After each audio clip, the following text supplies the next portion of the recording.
جو محمد کے ہیں، اور اس کے بعد یہ وصیتیں. اور جب اب بات کو ختم کر دوں، وقت رحلت قریب آیا تو جناب عبد المطلب نے اپنے بیٹوں کو بلایا اور کہا میرے لال محمد تم اپنی کفالت کے لیے جس کو چاہو چن لو. اور اس کے بعد خصوصاً جناب ابو طالب کو بلایا، کیونکہ جناب ابو طالب اور جناب عبداللہ یہ حقیقی بھائی تھے، مختلف ماؤں سے اور بیٹے تھے. اسی میں جناب عبد المطلب اور جناب ابو طالب اور جناب عبداللہ ایک ماہ کے شکم سے تھے. تو جناب ابو طالب کو بلا کے تمام وصیتیں کی اور کہا دیکھو اے ابو طالب، میں تم کو اس بچے کو تمہارے سپرد کرتا ہوں. رحمت اللہ علیہ نے خود کفالت کے لیے جب چن لیا تو کہا کہ دیکھو اس نے اپنے ماں کی خوشبو نہیں سونگھی ہے، باپ کا سایہ سر سے اٹھ گیا، باپ کی بھی خوشبو سے نصیب نہیں ہوئی، نہ ماں کی شفقتیں ملی صحیح سے، اور میں بھی اب دنیا چھوڑ رہا ہوں. اس لیے میں تم سے عہد و پیمان لینا چاہتا ہوں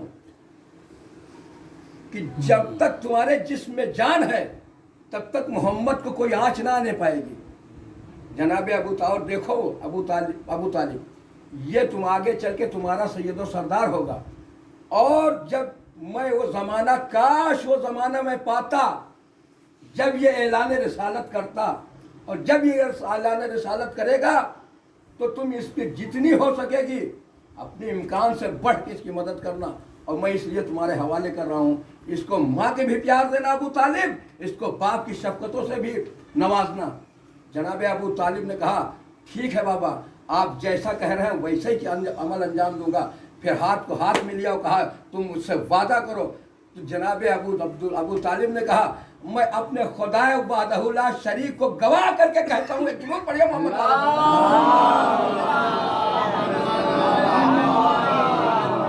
ارے ابھی محمد نے اسلام کا اعلان بھی نہیں کیا ہے، خدائے کی وحدانیت کا اعلان محمد کی کفالت کے لیے ابو طالب محمد کے 8 سال کے سن میں کیے دے رہے ہیں. ایک درود پڑھیے محمد والے محمد پر.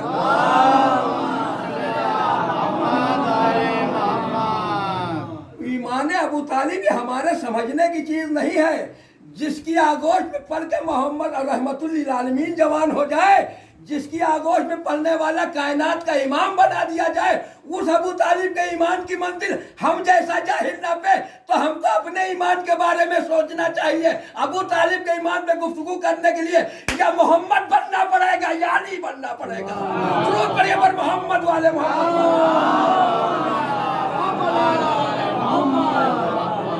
ابو طالب کے ایمان کو کے پیمانے کو ناپنے کے لیے یا محمد کے معیار پہ آنا پڑے گا یا علی کے معیار پہ آنا پڑے گا. نہ ہم محمد بن سکتے ہیں نہ علی بن سکتے ہیں، تو ہم اپنی حیثیت میں رہیں. اور ابو طالب کے ایمان کے بارے میں ابو طالب کا خدا جانتا ہے کہ وہ خدا کہ جس نے پوری دنیا کے اندر دکھا دیا کہ جو وجہ